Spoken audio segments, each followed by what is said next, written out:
वीरेंद्र सिंह जी, माननीय मुख्य अतिथि महोदय और उपमंडलाधीश महोदय ध्वजारोहण करेंगे।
माननीय और माननीय उपमंडलाधीश श्री वीरेंद्र सिंह जी अब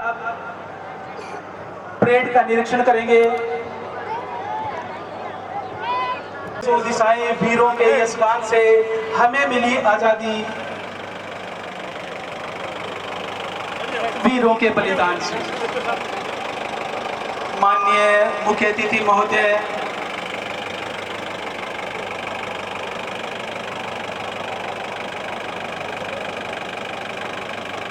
श्री श्रवण गर्ग जी, हरियाणा गौ सेवा आयोग के चेयरमैन और उपमंडलाधीश माननीय श्री वीरेंद्र सिंह जी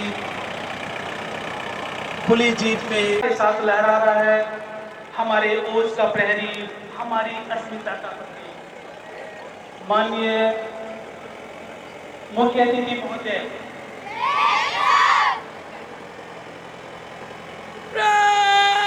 परेड का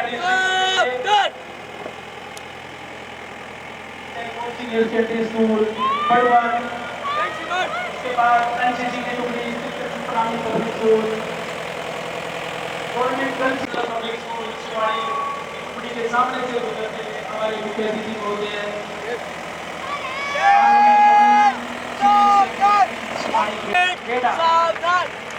और उसके बाद government girls secondary school Shivadi की टुकड़ी के सामने से हमारे परेड का निरीक्षण करते हुए उसके बाद Shri Ram international school Shivadi, MDS senior secondary school Shivadi के टुकड़े एक सामने से गुजरते हुए हमारे मुख्य अतिथि महोदय श्री महाराजा अग्रसेन पब्लिक स्कूल शिवाड़ी मंडी,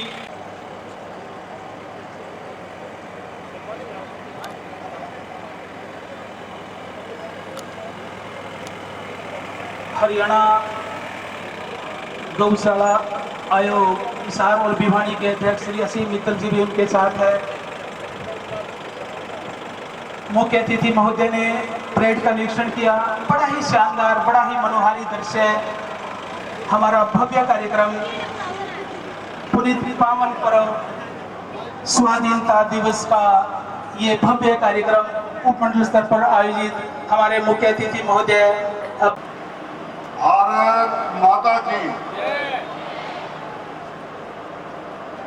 देश की आजादी में महत्वपूर्ण योगदान देने वाले स्वतंत्रता सेनानियों के परिजन, सम्मान के योग्य बुजुर्गों, माताओं, भाइयों, बहनों, प्यारे बच्चों, जिला प्रशासन के अधिकारीगण, पत्रकार व छायाकार बंधु और विभिन्न विद्यालयों से आए हुए प्यारे प्यारे बच्चों, आज़ादी के पावन अवसर पर मैं आप सभी को हार्दिक बधाई देता हूँ व शुभकामनाएं देता हूँ। मैं देश की सीमाओं पर मुश्किल हालातों में मुस्तैदी से तैनात वीर जवानों को भी स्वतंत्रता दिवस की विशेष तौर पर बधाई देता हूँ। आज हर भारतवासी के लिए खुशी का वरण का दिन है। हर घर तिरंगा कार्यक्रम से तिरंगे के साथ पूरा देश देशभक्ति के रंग में रंगा हुआ। इस दिन के लिए माँ भारती के अनगिनत सपूतों ने अपना सर्वस्व बलिदान कर दिया। इसी दिन के लिए असंख्य देशभक्तों ने कष्ट झेले और यातनाएं सही। मैं इस पावन अवसर पर आज़ादी के बलिवेदी पर अपने प्राणों की आहुति देने वाले सभी ज्ञात अज्ञात शहीदों को हृदय से नमन करता हूँ। इसी के साथ साथ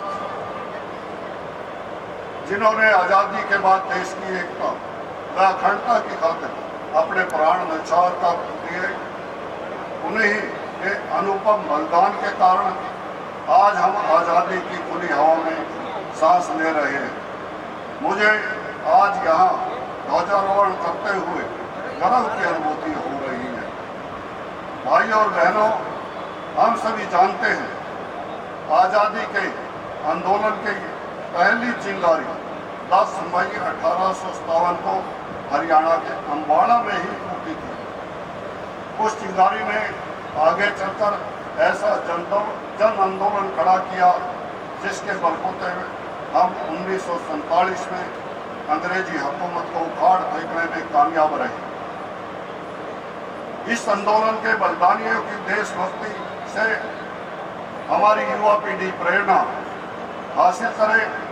इसके लिए अम्बाड़ा छावनी में शहीद स्मारक बनाया जा रहा है। आज़ादी के बाद भी 1962 में, 65 में व 1971 के विदेशी आक्रमण से लेकर कारगिल युद्ध तक हरियाणा के वीर जवानों ने वीरता की मिसाल पेश करते हुए देश की आज़ादी को अक्षुण्ण बनाए रखने में निरंतर योगदान दिया। हम अपने शहीदों के बलिदानों का कर्ज तो नहीं चुका सकते, लेकिन उनके परिजनों की देखभाल करके उनके प्रति सम्मान अवश्य जता सकते हैं। इसी दिशा में सरकार ने सैनिक व अर्धसैनिक कल्याण विभाग का गठन किया है। युद्ध के दौरान शहीद हुए सेना व अर्धसैनिक बलों के जवानों की अनुग्रह राशि व आईईडी ब्लास्ट के दौरान शहीद होने पर अनुग्रह राशि बढ़ाकर 50 लाख रुपए की गई है। अग्निवीर योजना के तहत युवाओं को नौकरियों में विशेष लाभ देने हेतु स्वरोजगार हेतु 5 लाख रुपए तक का ऋण देने का निर्णय लिया गया। भाई और बहनों, सुशासन से सेवा के संकल्प के साथ जन सेवा का दायित्व संभालने वाली वर्तमान सरकार ने प्रधानमंत्री श्री नरेंद्र मोदी जी के सबका साथ सबका विकास और हरियाणा एक हरियाणवी एक के मूल मंत्र पर चलते हुए हरियाणा और हर एक हरियाणवी की तरक्की और उत्थान के लिए काम किया। भ्रष्टाचार के प्रति जीरो टॉलरेंस की नीति अपनाते हुए सरकार ने पारदर्शी शासन किया। गीता के कर्म के संदेश की इस पावन भूमि के इतिहास में धार्मिक सहिष्णुता और हिंसा का कोई स्थान नहीं रहा है। इसी के अनुरूप हम प्रदेश में आपसी प्यार, प्रेम, सौहार्द और भाईचारे की प्यार बढ़ाने के लिए निरंतर काम कर रहे हैं। पिछले लगभग 10 साल में हरियाणा सद्भाव, सौहार्द, समान विकास, समरसता के साथ उन बदलावों का साक्षी रहा है जिनसे हर आदमी का जीवन सरल, सुगम और सुरक्षित हुआ। मुख्यमंत्री श्री नायब सिंह सैनी जी के कुशल नेतृत्व में जन सेवा और जनता के बीच न केवल बेहतर व्यवस्था बनाने का काम किया गया है, बल्कि ऐसी व्यवस्था देने का प्रयास किया गया है जिसमें जन जन को योजनाओं और सेवाओं का सरल तरीके से लाभ प्राप्त हो रहा है। देश की आज़ादी से लेकर लंबे समय तक गरीब कल्याण की बातें तो की जाती रही, लेकिन उनका लाभ पात्र व्यक्ति तो नहीं पहुंच पाया। पंडित दीनदयाल उपाध्याय जी के अंत्योदय के दर्शन के अनुरूप प्रदेश के सभी परिवारों पर पहचान पत्र बनाया गया है। जिसमें पात्र परिवारों की पहचान कर योजनाओं का लाभ देना सुनिश्चित किया गया। हमने प्रशासन में मानव हस्तक्षेप को न्यूनतम करने के लिए IT का बड़े पैमाने पर प्रयोग किया है। आज जनता और सरकार का सीधा संपर्क है। पहले व्यवस्था पारदर्शी नहीं होने के कारण बिचौलिया तंत्र मजबूत हो गया था, जिसके कारण पात्र अपने अधिकारों से वंचित हो जाता।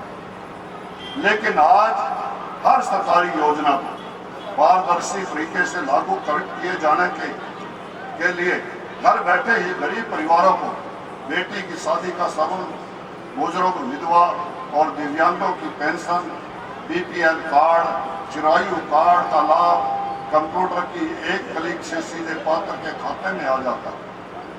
स्वास्थ्य सेवाओं में इजाफा करने के लिए हर जिले में मेडिकल कॉलेज खोलने, अन्य स्वास्थ्य संस्थानों में आवश्यक उपकरणों की वृद्धि की जा रही है ताकि नागरिकों को उनके घर द्वार के नजदीक बेहतर स्वास्थ्य सुविधाएं मिल सके।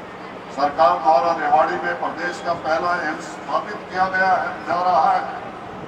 इसके अलावा पंचकुला, पलवल, फतेहाबाद तथा चरखी दादरी में भी राजकीय चिकित्सालय महाविद्यालय स्थापित किए जाएंगे। गुड़गांव के गांव खेड़की बाजरा में राजकीय चिकित्सालय महाविद्यालय और अस्पताल स्थापित किया जाएगा।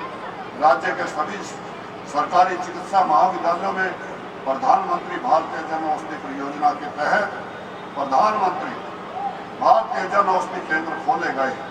गरीबों के मुफ्त इलाज के लिए तकरीबन 1 करोड़ से अधिक आयुष्मान का भारत चिरायु कार्ड घर बैठे ही बनाए गए हैं। मुख्यमंत्री श्री नायब सिंह सैनी जी के कुशल नेतृत्व में सरकार ने गरीबों का जीवन स्तर पर उठाने के लिए गरीबों को स्वरोजगार के लिए ऋण प्रदान किए हैं। गरीबों के सिर पर छत उपलब्ध कराने के लिए प्रधानमंत्री आवास योजना के तहत हजारों मकान बनाए गए। ग्रामीण क्षेत्रों में गरीब परिवारों को 100 वर्ग गज के तथा शहरी क्षेत्रों में 30 वर्ग गज के प्लाट देने की योजना को मूर्त रूप दिया गया है और कई शहरों एवं गांवों में प्लाट प्रदान किए गए हैं। गरीब परिवारों को फ्री परिवहन सुविधा देने के लिए हैप्पी कार्ड वितरित किए गए हैं। हर गरीब को राशन मिले, इसके लिए राशन वितरण व्यवस्था को पारदर्शी बनाया गया। गरीब बच्चों को प्राइवेट स्कूलों में पढ़ाने के लिए चिराग योजना चलाई गई है। यही नहीं, पोषक रोजगार निगम के तहत कच्चे कर्मचारियों की भर्ती में भी गरीब परिवारों के युवाओं को प्राथमिकता दी गई है। इसके अलावा कच्चे कर्मचारियों की नौकरी सुरक्षित करके उन्हें पक्के कर्मचारियों की तर्ज पर DA, वेतन वृद्धि आदि का लाभ देने का निर्णय लिया गया है। भाई और बहनों, सरकार ने कृषि, उद्योग, व्यापार, रोजगार, शिक्षा, स्वास्थ्य आदि हर क्षेत्र में भी ई-गवर्नेंस के माध्यम से क्रांतिकारी बदलाव किए। हरियाणा देश का पहला राज्य है जिसमें किसानों की सभी फसलों को MSP पर खरीदने का निर्णय लिया गया है। जिस प्रकार परिवार पहचान पत्र के डेटा से विभिन्न योजनाओं का लाभ लोगों को घर बैठे ही मिल रहा है, उसी प्रकार से कृषि क्षेत्र में मेरी फसल मेरा ब्यौरा पोर्टल बनाकर किसान को लाभ देने वाली अनेक योजनाओं को जोड़ दिया गया। फसल बिक्री की राशि, खराबे का मुआवजा, भावांतर भरपाई योजना, भरपाई की राशि, मेरा पानी मेरी विरासत, धान के सीधे ही बिजाई को प्रोत्साहन राशि आदि इस पोर्टल के माध्यम से सीधे किसान के खाते में जमा की जाती है। हरियाणा देश का पहला राज्य है जिसमें बागवानी फसलों को मौसम की मार से बचाने के लिए मुख्यमंत्री बागवानी बीमा योजना शुरू की गई है। प्राकृतिक खेती को बढ़ावा देने के लिए गौपालक किसानों को 30,000 रुपये की आर्थिक सहायता दी जा रही है और सरकार ने किसानों का आबियाना भी माफ कर दिया है। प्रदेश में दिसंबर 2018 से शुरू हुई प्रधानमंत्री किसान निधि सम्मान योजना के अंतर्गत छमाही आधार पर पात्र किसान परिवारों को 6,000 रुपये वार्षिक सहायता 3 किस्तों में उपलब्ध करवाई जाती है। इसी योजना में अब तक हरियाणा के लगभग 20 लाख किसानों को 17 किस्तों के रूप में 5,693 करोड़ 59 लाख रुपए की राशि पोर्टल के माध्यम से सीधे लाभार्थी किसानों के आधार से जुड़े बैंक खाते में डीबीटी के माध्यम से भारत सरकार द्वारा स्थानांतरित की जा चुकी है। ग्रामीणों की आय का पशुपालन एक प्रमुख साधन है। पशुपालन को प्रोत्साहित करने के लिए सरकार ने किसान क्रेडिट कार्ड की तर्ज पर पशुधन किसान क्रेडिट कार्ड योजना शुरू की है। उद्योग हमारी अर्थव्यवस्था का मूल आधार है। हमने हरियाणा के औद्योगिक विकास को गति देने के लिए ईज ऑफ डूइंग बिजनेस का एक इकोसिस्टम तैयार किया। हमने प्रमाण पत्र, लाइसेंस और अनुमति देने में अड़चन पैदा करने वाले अनेक नियमों और प्रक्रियाओं को खत्म कर दिया है। इससे हरियाणा देश विदेश के निवेशकों की पहली पसंद बन गया है। प्रदेश में उड्डयन को विकसित करने के लिए हिसार में महाराजा अग्रसेन हवाई अड्डा तैयार किया गया। इस पर जल्द ही हवाई सेवाएं शुरू हो जाएंगी। इसके अलावा हिसार को मैन्युफैक्चरिंग हब के रूप में विकसित करना किया जा रहा है। यह हरियाणा का सबसे बड़ा एयरपोर्ट होगा। हमने प्रदेश में 20 साल से अधिक समय से किराए या लीज अथवा लाइसेंस फीस पर चल रही पालिकाओं की दुकानों व मकानों की मलकियत उन काबिज व्यक्तियों को देने की व्यवस्था की है। पिछले लगभग 10 वर्षों में प्रदेश में 1,000 से अधिक बड़े व मध्यम तथा लगभग 2 लाख से 2 लाख सूक्ष्म और लघु उद्यम स्थापित हुए, जिनमें लगभग 60,000 करोड़ रुपए का निवेश हुआ है और 20 लाख से अधिक लोगों को रोजगार मिला है। व्यापारी भाइयों का इस प्रदेश के विकास में महत्वपूर्ण योगदान है। इसलिए उनके हित में भी अनेक कदम उठाए जा रहे हैं। व्यापारियों के लिए चलाई जा रही ज्यादातर योजनाएं ऑनलाइन कर दी गई। प्राकृतिक आपदा में व्यापारियों के जान व माल के नुकसान की भरपाई के लिए मुख्यमंत्री व व्यापारी क्षतिपूर्ति बीमा योजना और मुख्यमंत्री व्यापारी सामूहिक निजी दुर्घटना बीमा योजना शुरू की गई है। मुख्यमंत्री लघु व्यापारी मानधन योजना के तहत खुदरा विक्रेताओं और दुकानदारों की मासिक पेंशन सुनिश्चित की गई है। भाइयों और बहनों, हमने युवाओं के योग्यता को पूरा मान सम्मान दिया है। अब तक 1,44,000 युवाओं को योग्यता के आधार पर सरकारी नौकरियां प्रदान की गई है।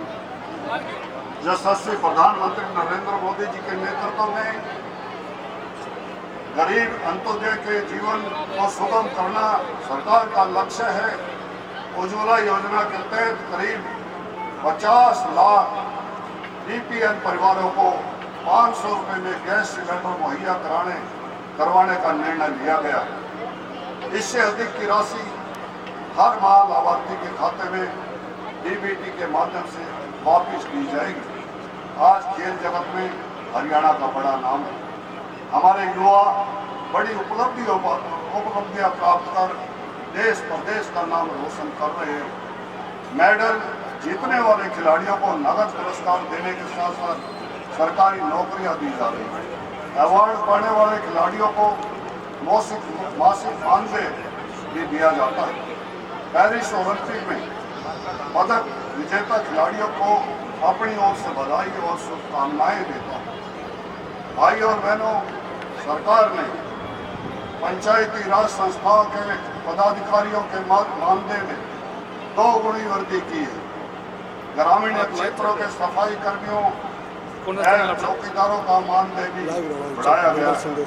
हमने गाँव के विकास में महिलाओं की भागीदारी सुनिश्चित करने के लिए पंचायती राज संस्थाओं में महिलाओं को 50% प्रतिनिधित्व दिया। महिलाओं के लिए आजीविका के अवसर बढ़ाने के लिए 50% राशन डिपो महिलाओं को देने का निर्णय लिया। अटल किसान मजदूर कैंटीन मीठा बिक्री केंद्रों के संचालन भी महिलाओं को सौंपा गया है। रोजगार के लिए महिलाओं के 58,000 स्वयं सहायता समूह का गठन किया गया है। बहन बेटियों को उच्चतर शिक्षा की सुविधा प्रदान करने के लिए सरकार ने 20 किलोमीटर के दायरे में एक कॉलेज स्थापित किया है। ये प्रदेश में सैकड़ों नए कॉलेज खोले गए हैं। इनमें आधे से अधिक लड़कियों के हैं। शहरों की सब संपत्तियों की भी प्रॉपर्टी आईडी बढ़ाकर संपत्तियों की खरीद बेच में होने वाली धोखाधड़ी को समाप्त कर दिया गया है। साथ ही संपत्ति के लिए नो ड्यूज सर्टिफिकेट को भी ऑनलाइन कर दिया। हमने निर्वाचित प्रतिनिधियों, सरकार और ग्रामवासियों के बीच संबंध स्थापित करने के लिए ग्राम दर्शन पोर्टल शुरू किया है। इस पर ग्रामीण अपनी ग्राम पंचायत के संबंधित मांग, सुझाव व शिकायतें दे सकते हैं। सरकार प्रदेश के शहरों और कस्बों में आधारभूत संरचना बढ़ाने पर विशेष बल दे रही है। गुड़गांव, करनाल, फरीदाबाद और पंचकुला को स्मार्ट सिटी बनाया जा रहा है। गुड़गांव, फरीदाबाद, पंचकुला और सोनीपत के विकास के लिए मेट्रोपॉलिटन डेवलपमेंट अथॉरिटी का गठन किया गया है। वर्तमान सरकार के कार्यकाल में नई अनाज मंडी व सब्जी मंडियों के विकास, अपग्रेडेशन, नई सड़कों का निर्माण, मौजूदा सड़कों की विशेष मरम्मत पर लगभग 4,877 करोड़ रुपए खर्च किए गए। वर्तमान सरकार के कार्यकाल के दौरान 433 करोड़ 60 लाख रुपए की लागत से 472 मल शोधन संयंत्र शुरू किए गए तथा 21 करोड़ 60 लाख रुपए की लागत से 7 मल शोधन संयंत्रों का कार्य प्रगति पर है। ग्रामीण व शहरी क्षेत्रों में 575 करोड़ रुपए की लागत से 312 नहर आधारित जलघर तथा 275 नलकों आधारित जलघर स्थापित किए गए और लगभग 1,669 करोड़ 50 लाख रुपए की लागत से 5175 नलकों व 1563 पुष्टिक स्टेशन स्थापित शुरू किए। प्रदेश में 4,15,41,41,59 करोड़ 47 लाख रुपए की लागत से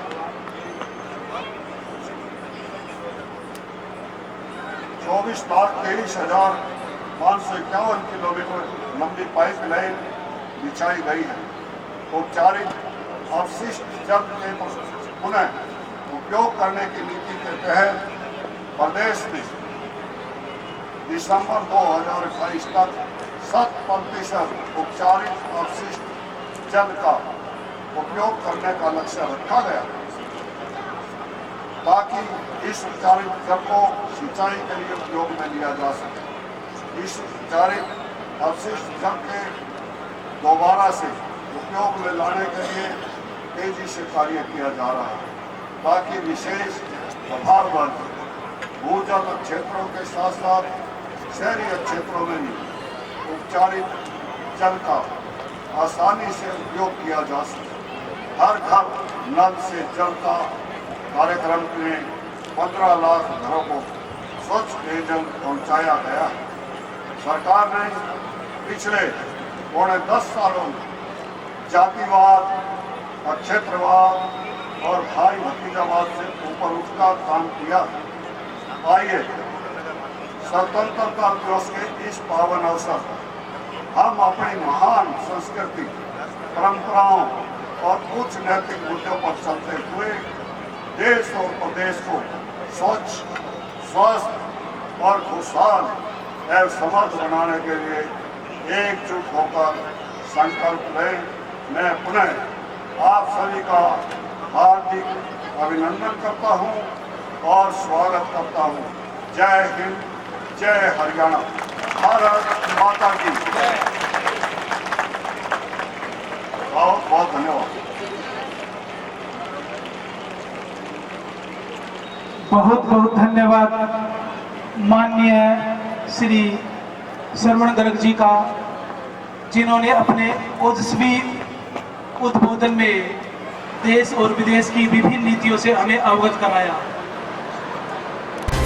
अब मुख्य अतिथि